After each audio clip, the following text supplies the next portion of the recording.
Can I have that, Nathan? It's coming. It's coming. Thanks. And Mark. All right. I could pretty much do that all day, and I wouldn't. Yeah, it's pretty fun. All right. So, hey, everybody. Welcome to Flute Loops and Baroque Folk. I'm Kenzie Slottow, and I'm here with the incredibly creative Ellen Sauer, Baroque flutist, and Nathan, I'm not going to say your last name wrong, Mondry. Very good. Yeah, Nathan Mondry, sweet, who is a keyboardist composer, also a Baroque specialist. And this is the second in a series of Saturday live streams where I play one or more flute loops and invite on a guest to play and learn about pretty much anything I find interesting. I'm doing this because I realized that after a few weeks of quarantine, I was feeling a lot of pressure to have something polished and perfect for the virtual medium to put online, and I didn't have it. So I just decided, you know what? This is a perfect time to experiment. There was actually an improv theater troupe that I've been watching a lot of, and they gave the advice that everybody's doing it. There are zero stakes right now. So just put something on the internet and just try it over and over again. And so that's what I'm doing. Their name is Paralela Phonograph. Actually, I don't know what their name is, but P-Graph for short. So anyway, I'm gonna, be in this playground of trying out new formats and mashing together concepts that I may have never tried combining. And today we have a concert / chat / show about some folks who are really into Baroque music. We're gonna start off learning about Ellen's musical journey and insights, and then we'll play some music for you. All right, Nathan, we'll see you in a little bit. Bye. Get out. Just kidding. All right, I'm like standing with one foot in front of my loop station and one behind it, so I'm just gonna, here we go. A little more comfortable here. And there we go. Oh my God, I'm prepared. Okay. So, Ellen and I grew up in Ann Arbor. I don't actually know how far apart we are in age, but enough that we didn't play in the same high school bands and things together. Were you a freshman when I was a senior, or was it a bigger difference than that? I think it was 5 years or 6 years. Yeah. Because I remember I saw you in Pioneer concerts and U of M concerts, but I was never in the same ensembles. Yeah. But then I would hear, I have an Ellen Sauer informant. Andrew Kepi, Ellen's previous babysitter / also a wonderful musician, who would tell me periodically, like, oh, Ellen is slaying in Pioneer Band and Orchestra. Oh, Ellen makes historical costumes for reenactments. Oh, she's at the University of Michigan, and now she's playing contemporary classical music, and now she's playing Baroque music. And I, that whole time, for some reason, never reached out directly to Ellen to say how cool I thought all that was until now. And so I called her last week, and I was like, do you want to do a live stream? And I'm so glad that you are up for taking a risk and doing a new thing. And it worked out perfectly because I know you and Nathan had a couple pieces that you were planning to premiere that didn't get to have a live performance because of COVID-19. We'll talk about that in a few minutes. But yeah, I just wanted to give a quick intro to Ellen. She's heading off to Juilliard in the fall to start her master's program in Baroque flute. And yeah, so she's really passionate about Baroque music. I guess my first question is, what got you started playing music and decide that it was something you wanted to pursue as a career? Both of my parents are classically trained musicians, both clarinetists. And as you mentioned, Andrew was my babysitter and a great clarinetist. And so when it was time to pick instruments, I was like, oh, yes, of course, I will be a clarinetist, like all of the important people in my life. And then after a little bit, my mom decided I was not destined to be a clarinetist. And Your mom was the one who decided? yeah. I was having fun, but she had been a band director and she had a flute, so she said maybe this one will go better for you. And even in middle school, I kind of decided I wanted to pursue it more seriously, and flute did end up working out a lot better than clarinet did. Interesting. So I didn't know that. Yeah, I tried. The reed life was not for me, but pretty early on, I thought it was something I wanted to do. I don't know. I knew a lot of people who were into music, and I liked the discipline of practicing and had gone to classical concerts my whole life. So just kind of made sense. Cool.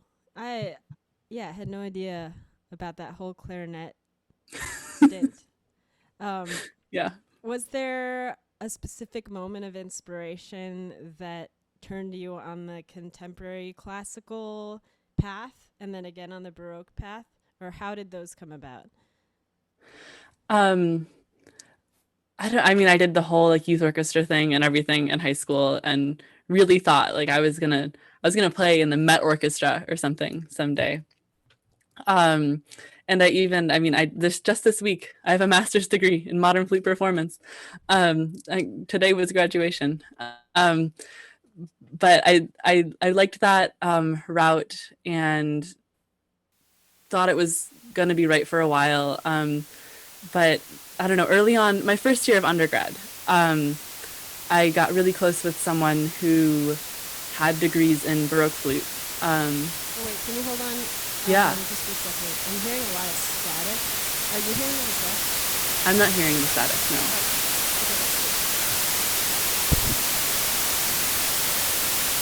And just a check in the chat. Are people hearing static or is it just me?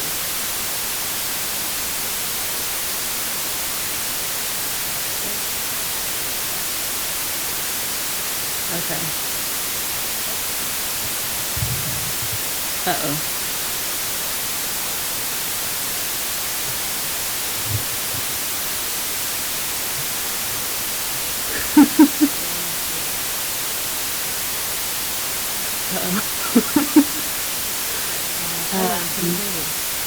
I can hear you. You can't hear me? Oh no.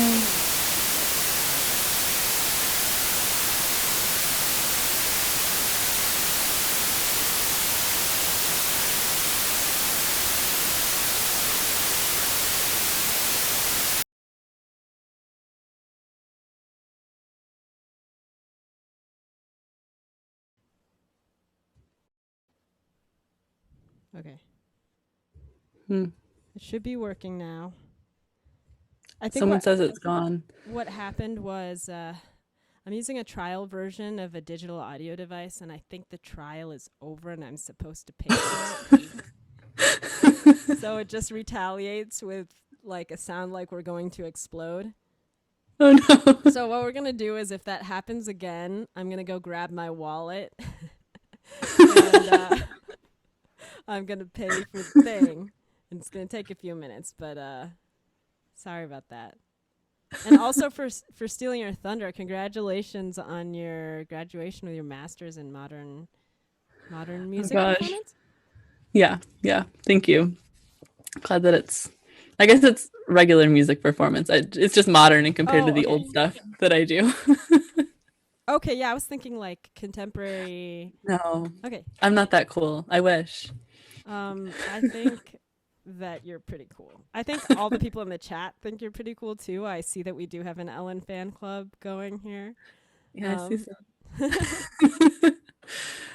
Yeah, no, just regular flute. Yeah. And then tell us about the transition to Baroque music and what jumped out at you about that style or performance practice that made you want to play more of that and learn a whole new instrument in order to do it?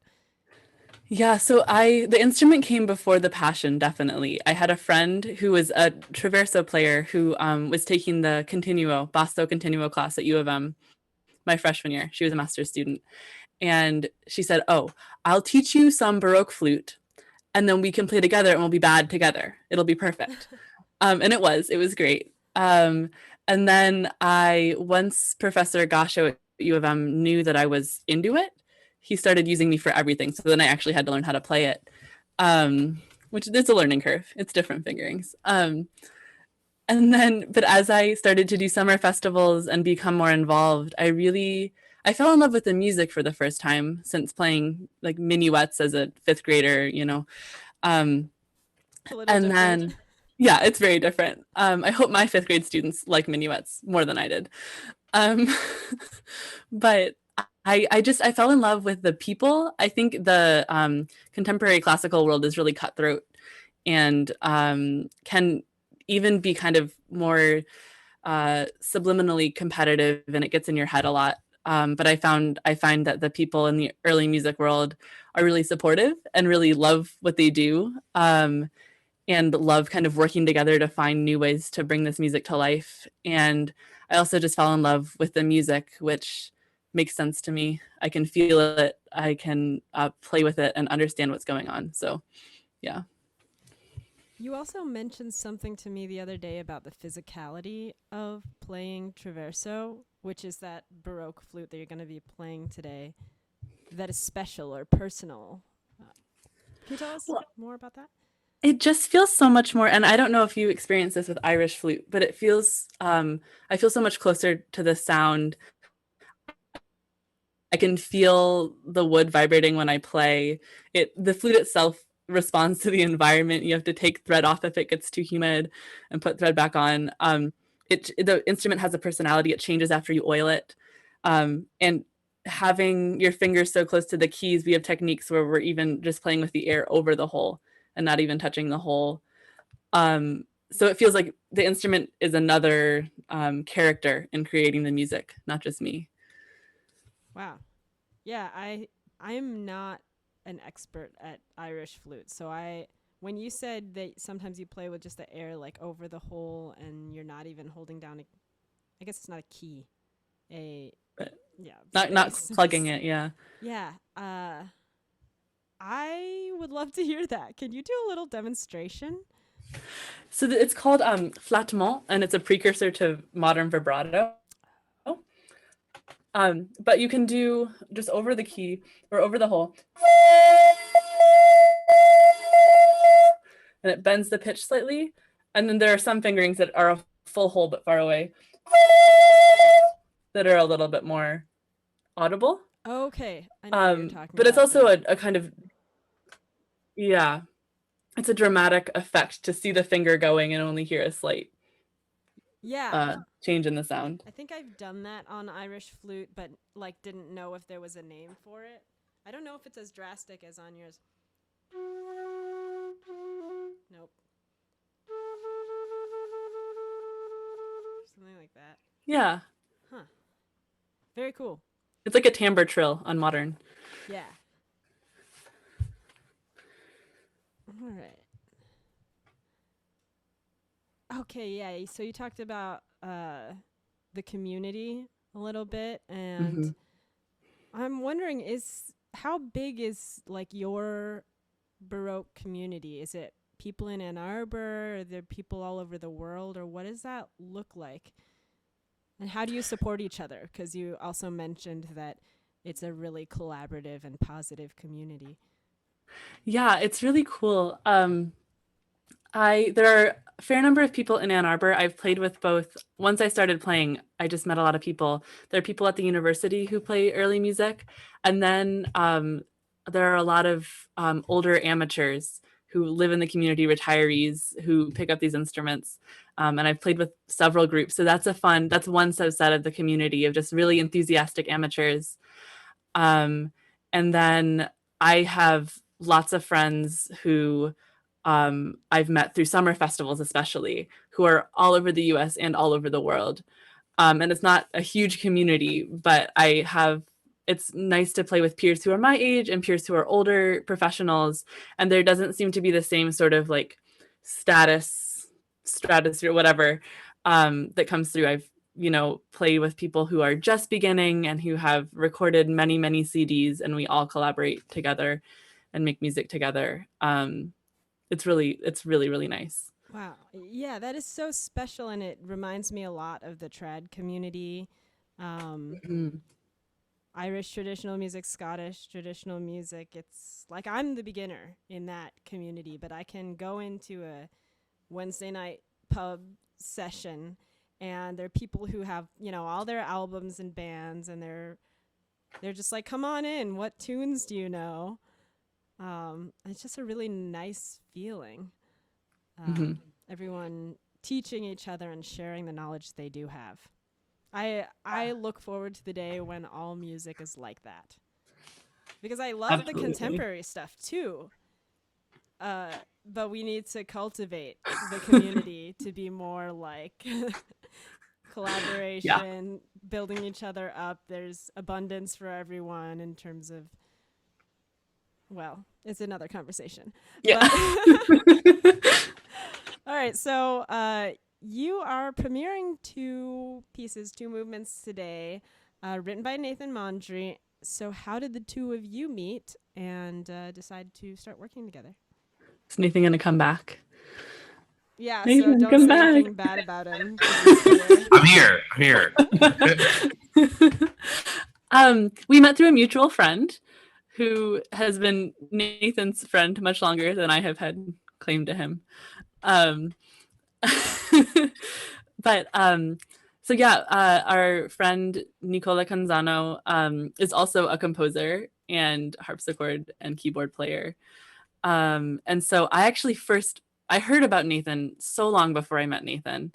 And then first got to hear Nathan play at this amazing like Battle of the Bands harpsichord improv off concert. I've never heard of such a thing, but I want to come to the next It used to one. be a thing. Why don't you talk a little bit about it, Nathan? Yeah, well, I mean, so we can get into more of this later, but there's plenty of documentation that in like the 17th and 18th century that like keyboard players would often like have duels with each other, like musical duels, not with guns. But although there was one story where Bach almost got into an actual duel with the bassoonist, but that's a totally different story. I feel like that story should be something that is like the fodder for an improvised backtrack or soundtrack. Yeah. Film music. Yeah, someone needs to film that and then like record some improv over it. Yeah. Anyway. But yeah, so that they used to have like battles of like two keyboard players who, I don't know, they would each be given a subject, or like, for example, we have records of certain church jobs, the like entrance exam for people who wanted to apply, where it will say like, so you'll improvise like harmonization and variations on like this hymn. You have to do a passacaglia. You have to like make a fugue out of this subject. Like we have records where they actually write that that's what the job requirement was. So I mean, yeah, there's so great. Yeah, well, there was the whole history of it that, I mean, a lot of it we have to piece together. There's not a ton of, because it's improvisation, of course, it's necessarily a living art. Mm-hmm. But I mean, through pieces, through other little things, we have hints of what they did. And so, Ellen, you saw him at the harpsichord battle, and then what happened? It was a great concert. So it was this wonderful living improv concert. It was stormy outside and they were improvising on the weather. It was awesome. And there were also performances of and premieres of pieces that both Nico and Nathan had written. And that's how I met Nathan. I've we've hung out and seen each other since then. I've heard other works. And then I was going to get to be part of the Battle of the Bands 2020, which is now looking less and less likely. It seems it's going to be for next year now. Yeah. So 2021. Wow. So you did pretty recently and already have a couple pieces to premiere. Which is very exciting. That's and I'm like very a fast thankful to friendship. Nathan. Nice. Yeah.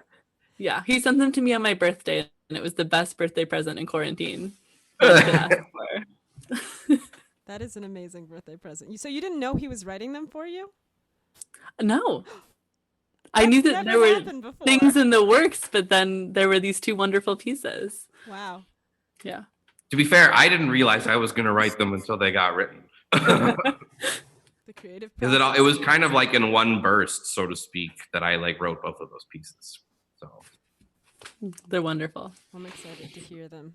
And Ellen, so for improvising in your flute performance, how does that fit in? Like, you got some music that you're looking at when you're playing an early music piece. What are you doing differently than what's on the page? Like, what are your parameters? I think that's another thing I like about early music is a lot of it is kind of oral tradition programmed in our minds and not always on the page. And so, I mean, there are coding in terms of like what the key is. There were implications that went along with key. Playing through, if it's not indicated what dance form it might be, you can start to kind of feel if there's a dance form underlying, and that informs where you put emphasis in the measure, and how you feel it. If it's a solo work, trying to figure out what the underlying harmonies are, because so much of early music is harmony driven, or at least music of the Baroque. And so the first step is almost like decoding what's there, like from the information I have, what's there. And then what's on the page is what's on the page, but also in some ways it's a suggestion, and there's some room for playing with it. So if it's French, what are the French ornaments I could add? If no, it's German, no, it's Telemann, which is international. Like, what are the tools that I can maybe historically draw from to enliven this particular piece? And then how will I further embellish it? Am I going to add arpeggios or some scales? Is this a movement I can add a cadenza to, and how am I going to do that? Modern cadenzas are often much longer than they would have been. So it's a matter of like finding the clues and then adding your own touches as you work on it. Wow, yeah, that sounds much more like detective work than I was imagining. I like it. It reminds me too of genre work that I'm currently learning about in improvisational theater. If they're going to put on a show that is in a certain genre, then they'll watch all the source material, see what elements of that source material they want to carry onto the stage, and do a bunch of exercises that help them get into that, able to use the cadence of the way that the people in that genre speak, the physicality, all that stuff. And yeah, I never really thought of the parallels between that and Baroque performance practice. It's necessarily, like we're reanimating a dead corpse. And so, like, part of how you get into it is through improvisation to give you the impression of how it feels alive. Because, I mean, in my opinion, like, to convince larger audiences to really like early music, it helps for them to see that doesn't have to be a dead art. Yeah. That's really exciting and mind-blowing for me. And I could talk about this for a lot longer with you guys, but I think we should get into some music. And so, Ellen, you want to take it away and tell us about the first piece you're playing? Sure. So I kind of thinking about these ideas of improvisation and creation. I picked a solo work by Quantz, who is the author of the Bible we passed between ourselves at the beginning. And this piece is a theme or a Sarabande dance and variations. So it's kind of a way to create on something that already exists. And I just wanted to read before I play it So as I mentioned briefly earlier, a lot of keys had associations that went with them in the Baroque period. So this Sarabande is in G major, which Charpentier described as quietly joyful, and Matheson described as possessing much that is insinuating and persuasive, quite brilliant, suited to serious and cheerful things, which goes along with the idea of a Sarabande, which is a little bit somber. And Rameau said it is good for tender and gay songs. And then I also wanted to read a little snippet of what Quantz says about playing unaccompanied solo music, since this is a solo by Quantz. He says, a solo actually gives you the greatest freedom to allow your own fancies to be heard, if they are good, since you are concerned only with your own part. Here you may introduce as many embellishments as the melody and harmony permit.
And there's some Quantz.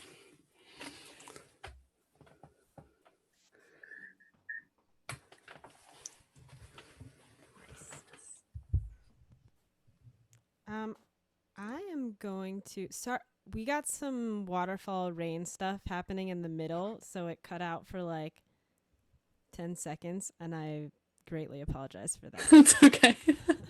I hope everyone is not too traumatized by rain sounds. Yeah. Static. Oh. Move it back to the screen. I am going to, before we go to Nathan's two premieres, I'm going to just do a loop. And I'm going to use my Irish flute because I was inspired by your excitement about the physicality of traverso to try something with Irish flute. As I said, I'm not a trad music expert, but I'm just going to play one of the tunes that I learned from a trad community in Seattle. I spent a few months there in September, October this past year. And it was, like we were talking about earlier, very open, sharing community. And they gave me a recording, or I asked somebody, hey, I really like that tune. Could you play it for me so I can learn it by ear? And this one's called Ormond Sound. It's one of my favorites from what is the pub called? It's in Fremont. I might remember it later, but just really great community of people in Seattle willing to share their tricks of the trade in trad music. And I'm just going to make a loop out of it.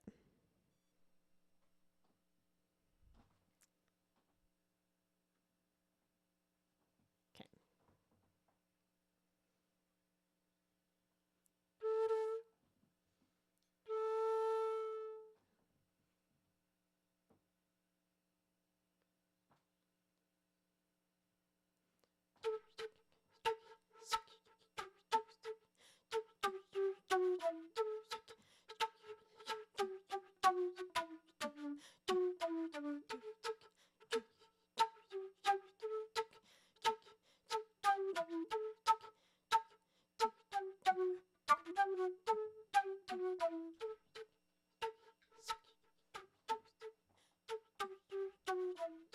How's the volume of the loop in the chat?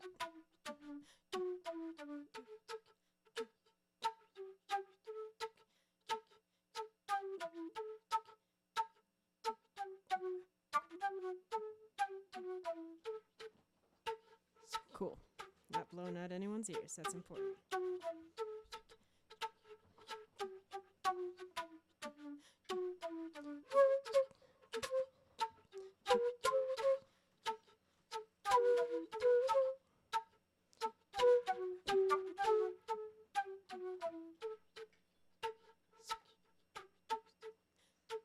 I need it louder.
Well, yeah. That actually turned out a lot harder than I anticipated because I replugged my headphones into a different place to fix the static. So I could barely hear the loop. So hopefully it wasn't completely off from what I was playing live, but It was fun. that's the idea. Very fun. Cool. Changing us back to this view that I labeled the banter view. There it is. All right, Ellen, you wanna? We were gonna do this Telemann thing where we both played Telemann right next to each other, but I really want to hear Nathan's pieces. So can we put one of them in right now and then go back to Telemann? Let's do that. Yeah. Okay. We do the prelude. Yeah, and give That'll be Nathan a chance to tell us all about it. If there's even that much to tell, I don't know. It was a very flash in the pan sort of compositional process. I knew that I was going to write something for Ellen, and then I just got inspiration. I wrote the first piece in one sitting, and then I wrote the other in another, the next morning, basically. Yeah, the titles I chose after the fact. They weren't necessarily a guiding inspiration while I was composing. Yeah, if you have any questions afterwards, I'm happy to answer. Cool, yeah. Put any questions you have in the chat if, as you're listening, you want to ask the composer or the performer. All right. Okay, and then if you don't mind, Nathan, I picked out a poem to go with the prelude. It's very, to me, it's kind of like raising a shoulder the whole time. A little bit frisky maybe, and it reminded me of the poetry of Wallace Stevens, who's at times kind of absurd in his poems. I'm gonna read, I'll read the whole thing. It's called Anecdote of the Prince of Peacocks. In the moonlight, I met Berserk, in the moonlight, on the bushy plain. Oh, sharp he was as the sleepless. And, why are you red in this milky blue? I said. Why sun-colored as if awake in the midst of sleep? You that wander, so he said, on the bushy plain, forget so soon. But I set my traps in the midst of dreams. I knew from this that the blue ground was full of blocks and blocking steel. I knew the dread of the bushy plain and the beauty of the moonlight falling there, falling as sleep falls in the innocent air. So that's what I've selected to go with this piece of Nathan's.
It's a fun little prelude. Oh yeah, I forgot that preludes are usually that short. They're short, yeah. That's really nice though. Shall we go into the Telemann? Do you want to do yours and then maybe I should play first so that they remember you more? Remind me which one you're doing. I'm which gonna key? do F sharp minor. Would you like to hear what that key is associated with? I can find it. Yes, I would. Let's see. I have 2 charts here. Not many people write about that. F sharp. Oh, like F sharp minor in particular? People don't care. Yeah. Not all of the sources have comments on that. Matheson says it's languid and lovesick. And for a little bit later, Schubert says a gloomy key. It pulls at passion as a dog biting at one's leg. Oh my gosh. This is a lot darker than I thought it was. But maybe this Fantasia doesn't play into this. Anyway. Let's see if I can make it lovesick. By the end, it doesn't sound lovesick, but no. Maybe the first part. And my interpretation of this is I basically pulled this book out of a compilation of Telemann fantasies. And all my notes on it are from my undergraduate degree at the University of Michigan with Amy Porter. So I pretty much lifted most of the ornaments from her, or she gave them to me. And so I'm not actually improvising that much. I'm just ornamenting. But knowing that I was going to talk to Ellen and Nathan about historical improvisation today, I just decided, like, you know what? If I don't remember all of this stuff that I was told to do about Baroque music in college, I'm just going to improvise that. And so that'll be my version of the improvisation. Right. This is my favorite one out of the whole book. There are 12 in the book. Oh yeah, somebody said my audio was very low. So I'm just gonna open up the chat again and turn up my audio. Here we go. Check, check, check. Is that louder? I'm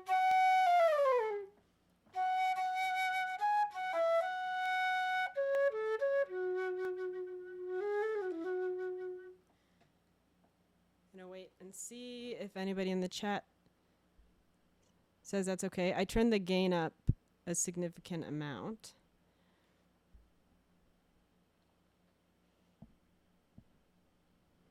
And there's like a good 10 to 12 second delay between me doing something and the chat being able to see it. Okay. Yeah, it's just going to be me. So I'll leave the gain there. And here we go. Telemann, Fantasia or Fantasia in F sharp minor. I'm just going to do the first 2 sections or movements because I like them the best.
Okay. Right. I'm gonna play the second movement. Yeah. Okay.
Thanks, guys. All right.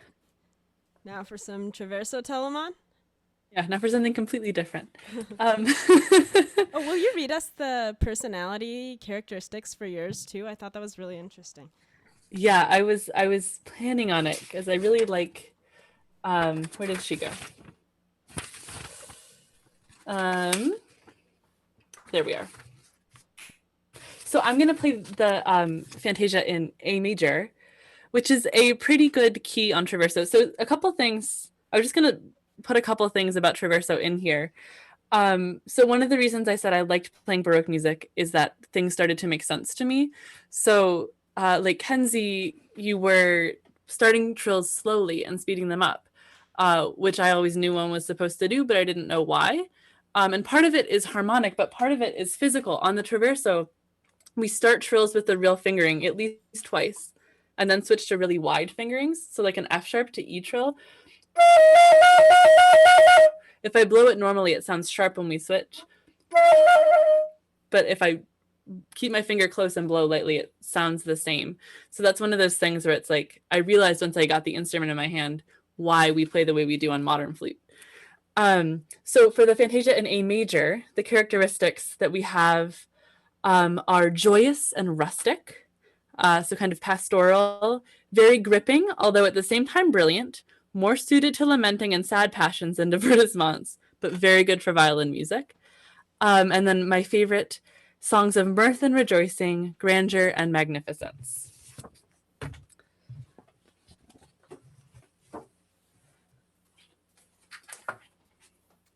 Ellen, if you just wait 1 second, I'm gonna restart.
And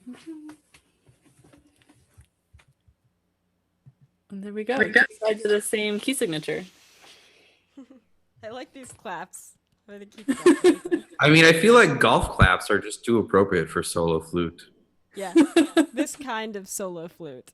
Yeah. True, yes. Depends. Isolated solo flute. I've got one more. I think I only have one more. Right. And then we get to hear Nathan's other composition.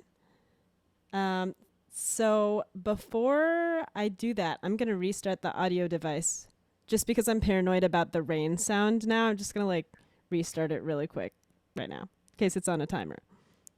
Oh.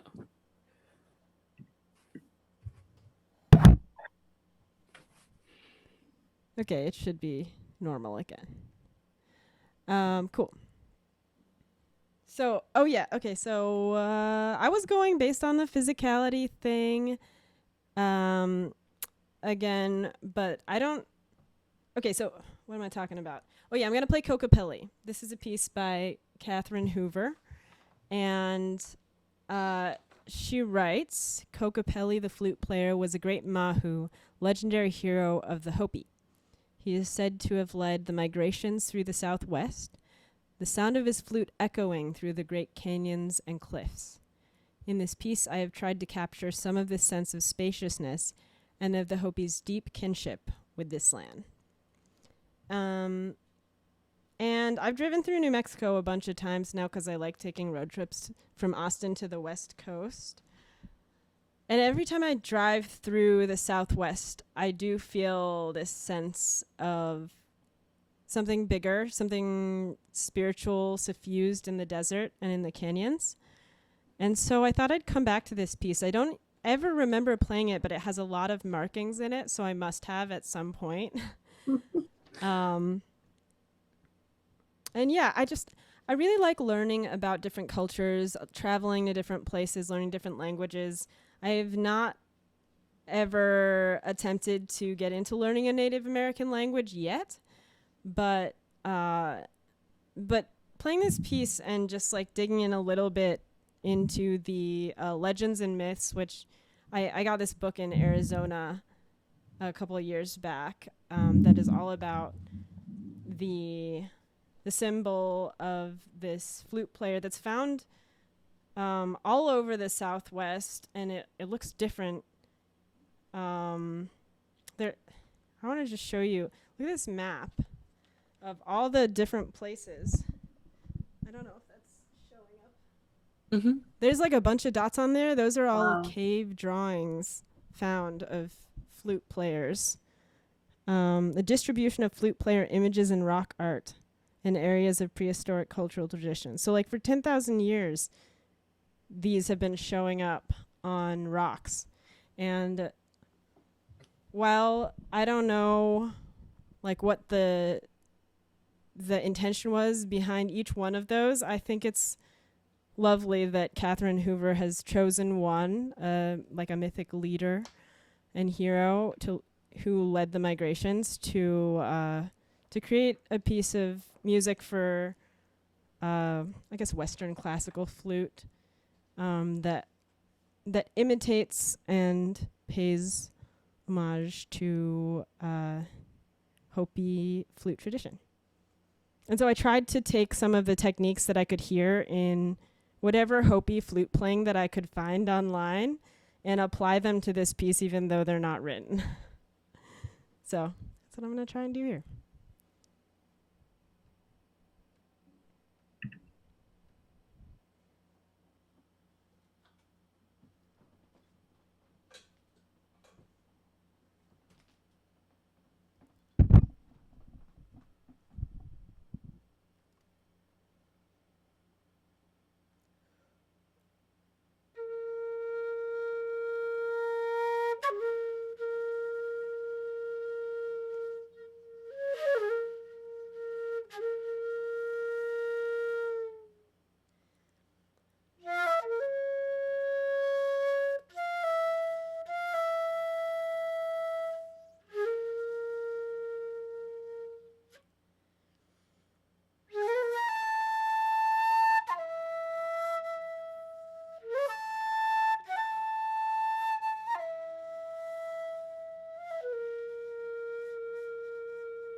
That's Kokopelli. I love that piece so much. But I thought it was funny when you were reading, you're taking it from historical performance to prehistoric performance. Oh my gosh, you're right. I could say I did that on purpose. The earliest of early music. We're doing early music, yeah. Earlier music. Yeah, did not intend that, but let's pretend that I did. Awesome. So let's hear Nathan's other piece that he wrote for you. Nathan, I know that you didn't have that much that you wanted to share about the Prelude, but please, if you want to share something about the second one, go ahead, or just hand it off to Ellen. You know, I can say a little bit. So this one, even more so, I would say, than the Prelude, if it's played the right way, no pressure, should very much sound like there's two flutes playing a lot of the time. And that there's just this, I mean, that's part of what the title is about, Dialogo Giocoso, just that it's like a comical dialogue between like two imagined flutes. And to try to write a piece like this in a Baroque manner where, you know, the flute doubles as playing bass line at times and doing melody stuff, and just the constant question mark of which is which is in my mind what's at play the whole time. There were some moments of that in the Telemann I played as well, of the two voices. And I've been playing with an idea, Nathan doesn't know this yet, of while I'm stuck in quarantine, recording on two different traversi in two different outfits and having a mashup video of an actual dialogue between my, inner monologue. Oh, that's awesome. I love that. You can pan them right and left too. Exactly. And it might get confrontational at times. Who knows? Who knows? Oh my God, I love it. So we'll see if that's coming. But for now, here's one flutist pretending to be two.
Yay! Is it close? Yes.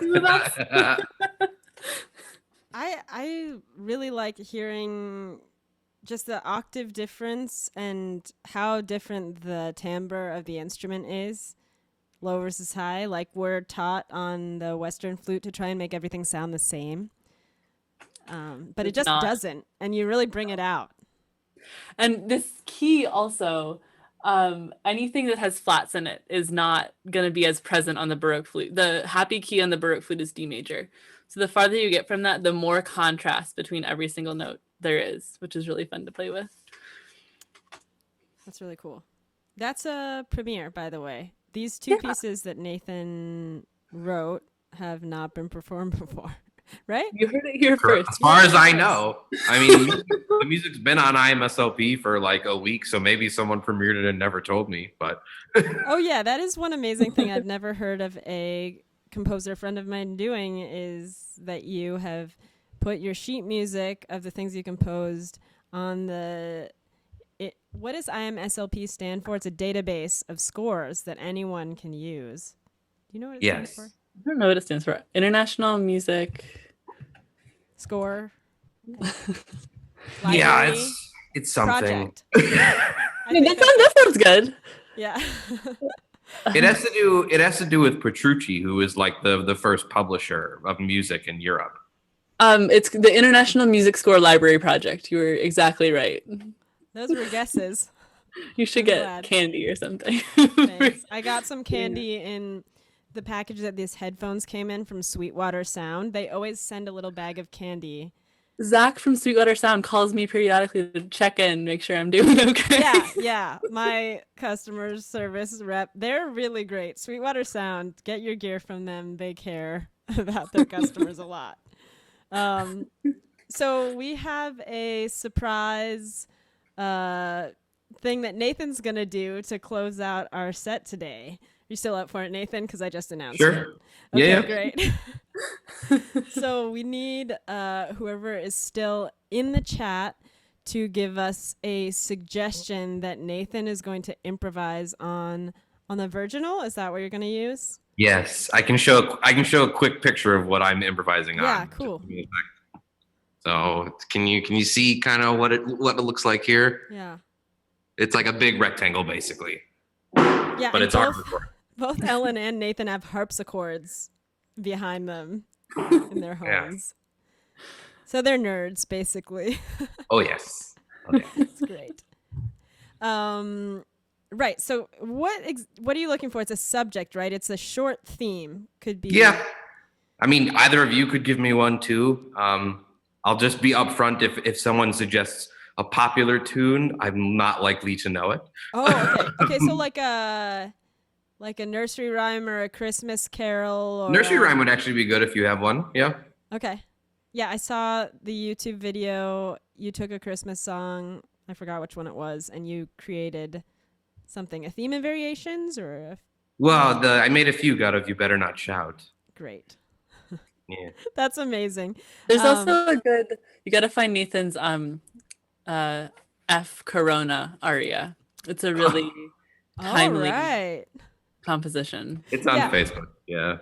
If anybody wants to get some more links sent your way of the stuff that Nathan and Ellen do. Oh my God, the hustle. That's our first suggestion. Okay, while I'm talking, get some other suggestions in that chat. Could be the hustle, could be something else.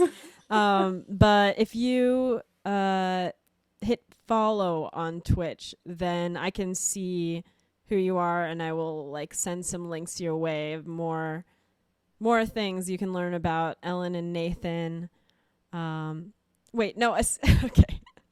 So what we're looking for, sea lion, is an interesting suggestion, but I think we're looking for a pre-existing melody, right, Nathan? Ideally, yes. That'd be a great suggestion if we were looking for a character to play. I could do a prelude that's like a sea lion, and then I can go into a fugue. Yes. I already have some idea for that, so I could do that. That sounds wonderful. Is the hustle... How does it go? I really don't know. Okay. So we can't use the hustle because you don't know how it goes. One of you could sing it, and then I could figure it out. It's not really no, okay. melody. How about Twinkle Twinkle? Great, I'll do it. Okay, Twinkle Twinkle with a prelude that is based on sea lions. This Yeah. is our finale here. Improvised virginal. Yes.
It was so fun. I've never Great. seen someone rock out so thoroughly to Twinkle Twinkle Little Star.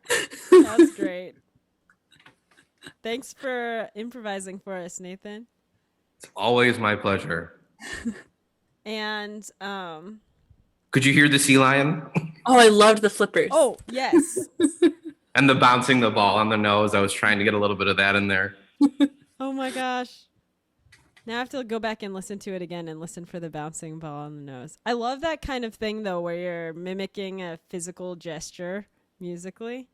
Oh, that's one of my It's the favorites. easiest way to get into it if you find something that to latch onto that's like concrete so it's less abstract, you know? Yeah.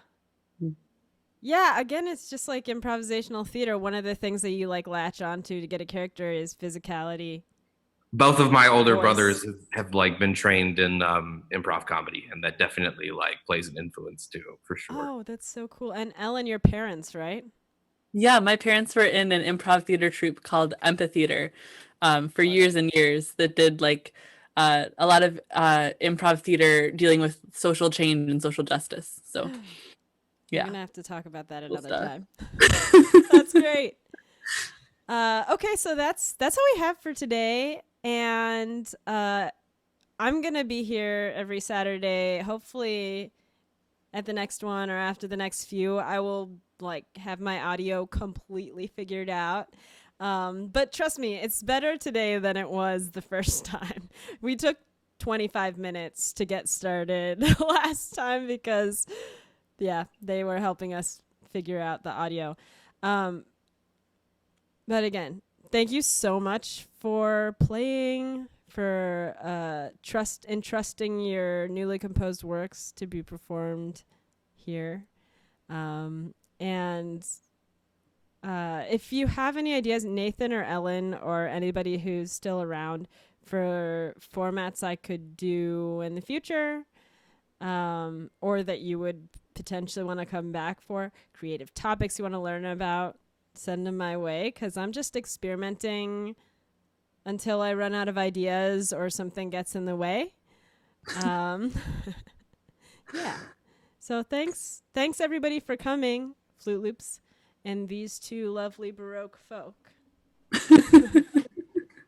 Is there anything else that we need to say before I turn off the stream? Nathan, Ellen? I don't think so. Just keep tuning into these. They're so fun, Kenzie. I'm so happy that we get to do a Baroque one. And yeah, it's such a good idea. Thanks, Ellen. It's so fun. Yeah, this was a ton of fun. I would love to do something like this again. Yes. All right. Thanks, everybody, for coming. I'm going to turn off the stream.